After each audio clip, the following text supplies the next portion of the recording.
0 point means is the center of the Moscow? No, this is a point of counting distance to different cities of Russian Federation from Moscow. Hare Krishna, Ningma khngni Hare Krishna, Hare Sakije. So gari.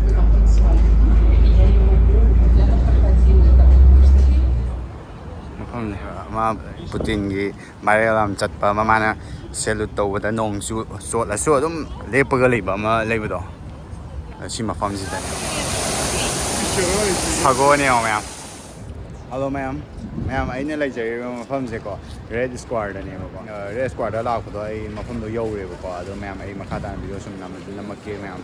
Ado di makata na video da yin thar sum. Si yung pura tongan ba masak ama oidro ma'am. Asai na sige bill makon yai ne. Hello. Asige bill tawa si bill makon yai ne ba. Ado ai na video na mamani na harau re aduga.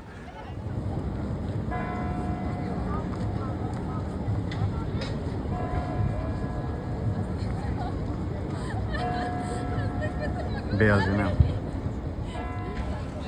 Mafamse fazai si manung bok changa ko atopa mafam chalai yong fazai ma'am sida lai ri ko ma'am na dum shani ha long masak khang yo sigi cathedral hai do ado yam tim fazai nangai di phone da kai da hai di Migi reels da yengam ne do ngasi de ai mit mang da u phang ba ko yam tin na nungai che je 16th century matam da ko taishar ilban gi matam da sa gi ba ne hai yam phajai je mai mathak ki dome se ko yam na color ma chu oi ga matum tar ga lai ba je che je koi ma na ngai hai di koi na si da lak ngai si je maming kai ko yi khang ngai matam da hai dai chị chị khơi nó cây cầu kia đó mì thái man bị dùng cầu cái nhiều có mì thái man bị dùng thì yên cái gì nhiều khơi mà nghe hay này chứ không gì oh shit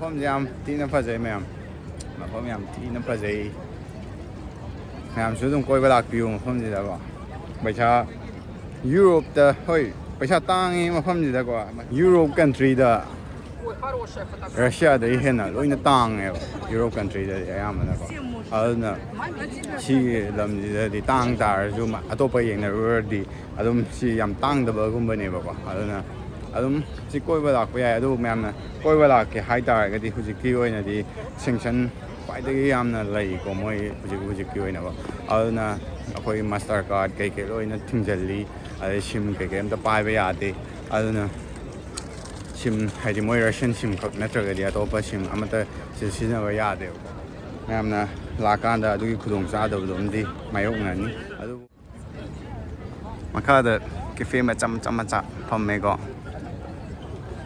đang ta salam nhá mầm sẽ lại cái video sẽ khởi ngăn lên đó sai nhá city center sẽ lấy cái đó này ơi mà tầm sẽ thỉnh tốt rồi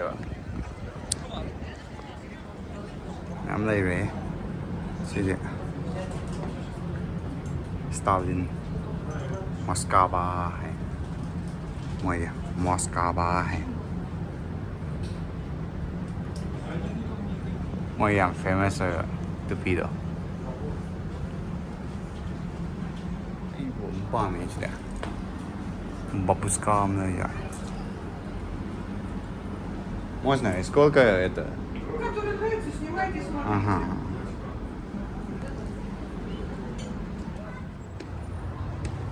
Ini. Osh, siapa main yang mana?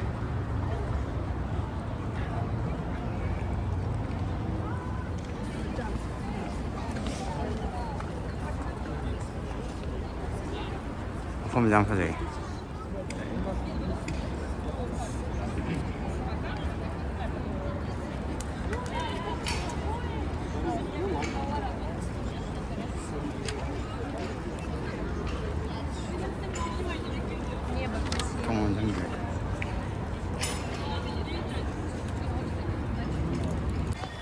Kaya khngni mayam amada man changai.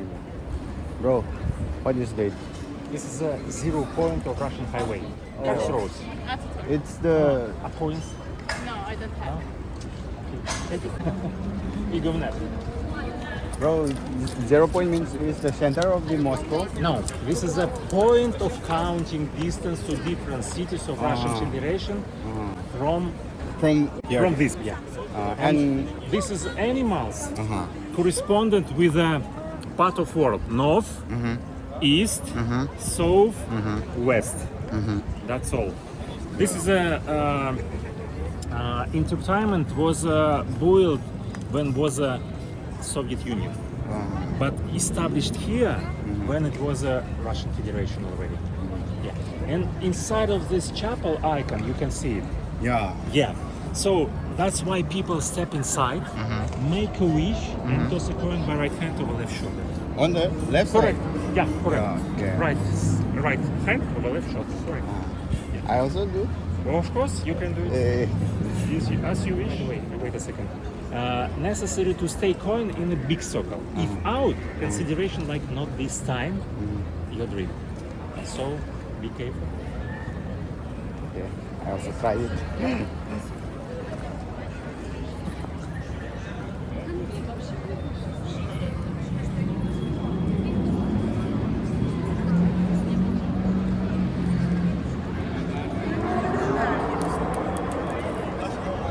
Okay, bro, what is your good name? Sergey. Sergey. Oh, my name is Romes. Romis. Da. Oh, nice to meet you. Where are you from, by the way? I'm from Manipuri, India. Oh, India. Yeah. Oh, just good. Maybe you have, just in case. I'm numismatist collecting coins different kinds. Maybe you have your country coins. I don't have my currency note, but I have the dirham. Zero? Oh, please, if you don't mind, please Yeah. appreciate. Why you collect the coin? You can choose, by the way, from here. No, I don't know. I have lots of coin here. Yeah, I can Yeah. take it. Yeah. Thanks. One dirham. Thank you. It's Bahrain. Oh, Bahrain. Oh. Thank you much. And for my friend, if you can, please. One dirham. Okay.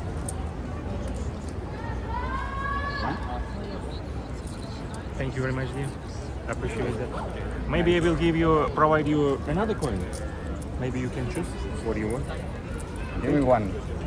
Take it. What do you want, dear? Which country is for? Kazakhstan. Kazakhstan. And this? This is Kyrgyzstan. And this is a Thailand.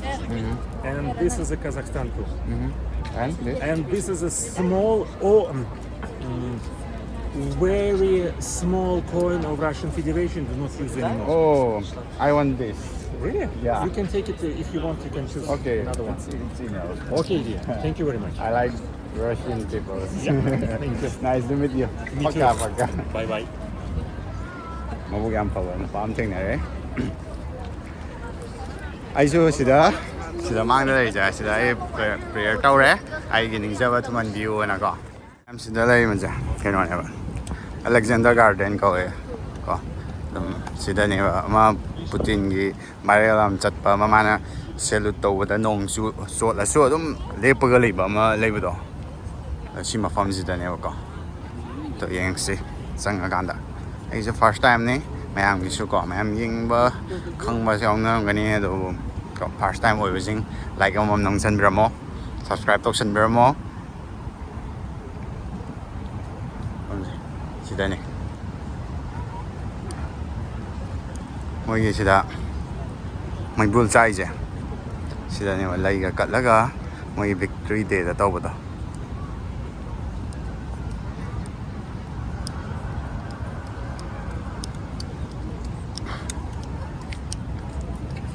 si mamang sida ne ko moi gi lan da lai gi da ba jing da army am is like military so lai ka lai ju khara ju kat li ba ko da si mo phom je ne ba sat pa da ma gi se la taw ba gi ma ꯁꯤ ꯃꯣꯏꯒꯤ ꯃꯩ ꯆꯥꯏꯁꯦ ꯑꯗꯨꯝ ꯅꯣꯡ ꯆꯨꯒꯦꯔꯥ ꯎꯟ ꯇꯥꯒꯦꯔꯥ ꯑꯗꯨꯝ ꯂꯩꯈꯤꯗꯕꯉꯩꯗ ꯏꯀꯥꯏ ꯈꯨꯝꯅꯕ ꯎꯠꯄ ꯔꯦꯁꯄꯦꯛ ꯍꯥꯏꯇꯥꯔꯦꯀꯣ.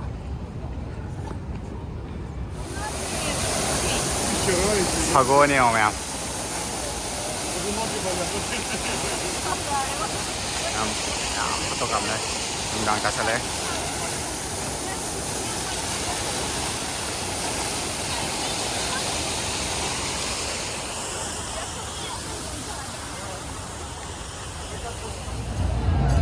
Hare Krishna.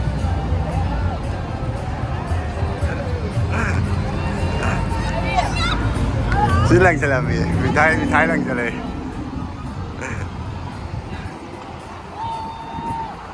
Hare Krishna ning mo kangu ni Hare Krishna Hare sakije. Asa gari jida thari music se. Si lang sila mi na. Ma'am, ang ngasigidi video se ay loisannaba tawjarage. Ko thengju thengjale. Ado ai mai yaudadon tawbani ma'am. Ai street taga chalaga ai video yam namningi ko. Ado ai charger puramdre power bank khak pura laiba. Ai lumnaba hai tai. Charger pudabi lai. Ado ai saida waiba yawaga leiragadi ai soina makha chatharake adu yadre ma'am ko. Ma'am ngasigidi loisanjarage ma'am.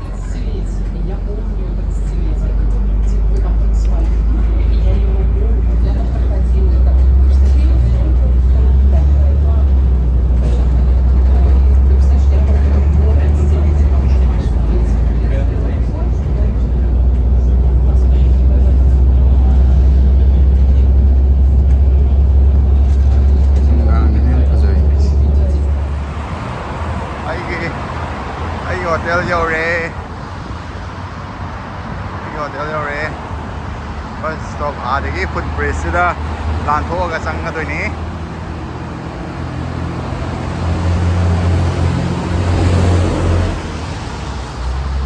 Andhra Khufajadi migi lamse Khufajadi.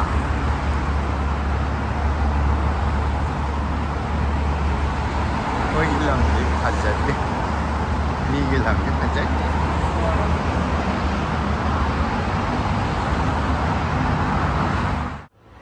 May loithokidana aina namningba fajana namba ngamaktre ado adum video di fajana name hoje ai hale room yore kena tore ware aijo pung aina halakda pung 10 mung tare ko India gi timing da hoje se pung ama maya ta sala mani ado hoje ai pathar ni aduga maheng sum video mathang namjarake dang gi view ja pet ulam gi tawne mai nei.